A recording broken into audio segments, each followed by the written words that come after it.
Hey Ava, what are you up to? I'm just looking Is that the article about tumor irradiation in mice? I started reading that earlier, but I didn't get a chance to finish it.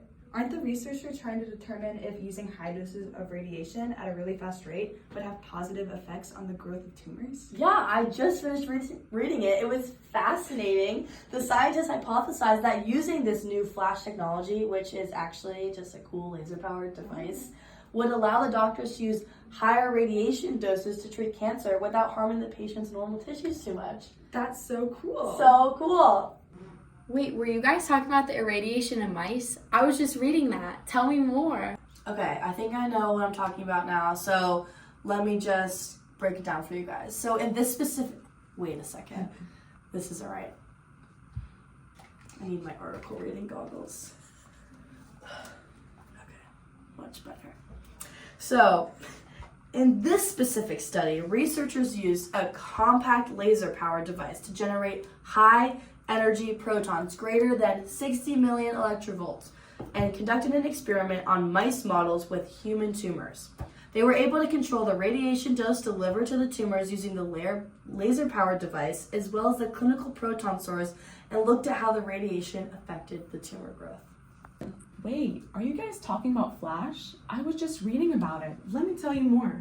So flash is a way of delivering radiation very quickly, in less than 1/10 of a second, at much higher rates than what is typically used in regular radiation therapy, which takes minutes. This fast radiation delivery has shown promise in treating cancer because it seems to work well on tumors, while causing less damage to healthy tissues. This could potentially allow doctors to use high radiation doses to treat cancer without harming the patient's normal tissues too much.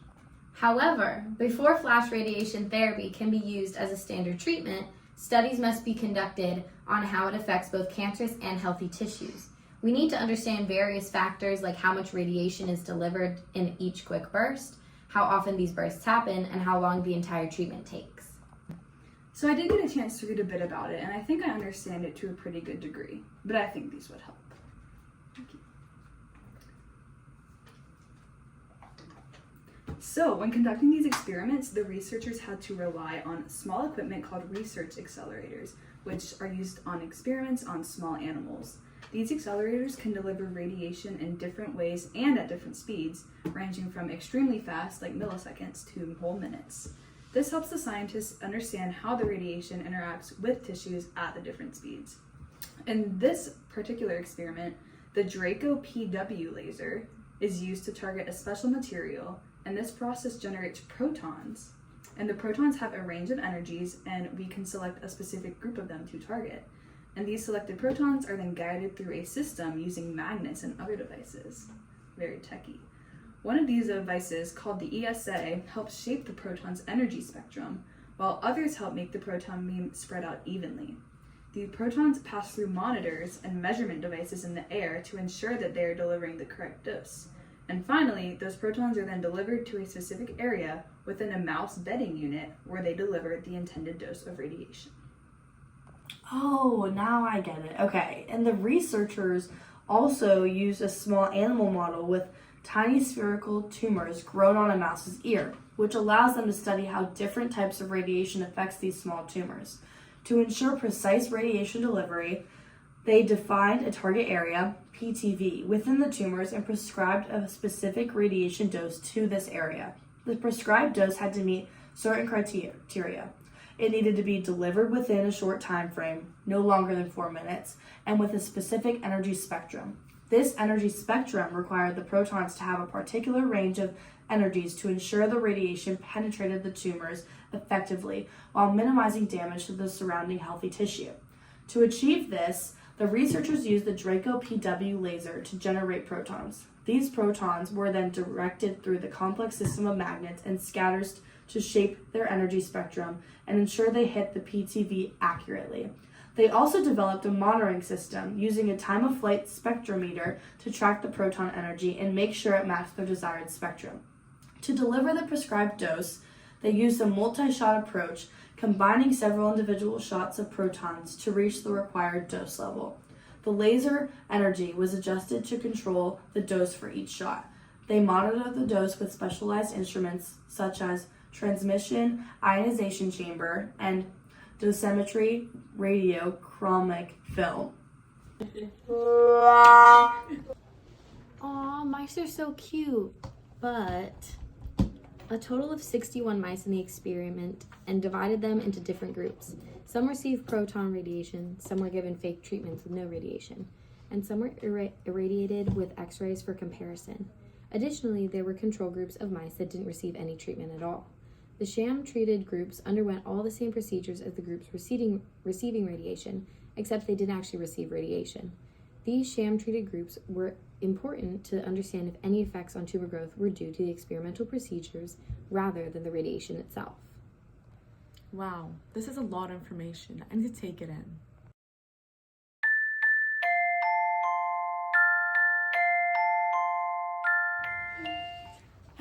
Okay, I'm ready to hear what they discovered. Now that she's done with her nap, I can tell you guys the results. But first, always. So, when we compare these results of the mice that weren't irradiated or were sham irradiated, the control, we can see a clear effect caused by the radiation. In some cases, the tumor growth was significantly delayed or even controlled by the radiation. However, these cases were relatively rare and only happened a few times in the LPA proton group. The observation is interesting, and it motivates further research to determine how effective LPA proton radiation is at delaying tumor growth, but more data is needed to draw strong conclusions. They actually discovered more than just that, but first, thank you. Better. Since this was a smaller study with a limited number of mice, only 61, the results based on X-ray data that were collected separately were not adjusted. However, in any future larger studies, this should be accounted for to account for any variations in how the mice respond to the radiation. The researchers did not find any evidence that environmental conditions or experimental procedures influence the results, which means no confounding variables. This is important because it means that future studies can rely on consistent conditions and therefore can be replicated. To reach a more definitive conclusion about the differences between the laser-driven and conventional proton radiation, a much larger study should be conducted with at least 300 mice in total. This would give us a better understanding on how effective each type of radiation is at delaying tumor growth. Okay, this is crazy. I did not know how powerful lasers were. This seems to really set a standard and foundation for new scientific discovery. Do you guys know, what they're gonna do in the future with this information?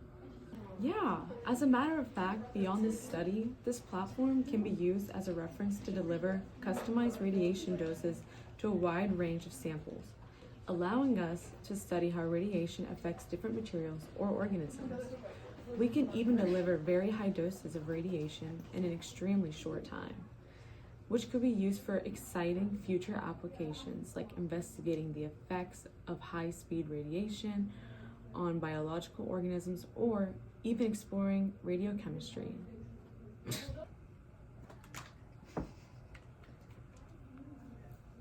So, I think scientists did a good job. They took confounding factors into account and found some interesting information that could be applied to future use.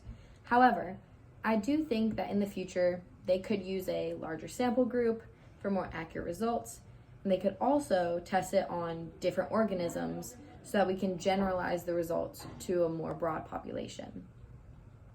Wow, who knew what you could do with some mice and lasers? Right? I am so glad that we all got the chance to come together and chat about this. Maybe we could, same time next week, analyze another research paper. I'm so excited. Awesome.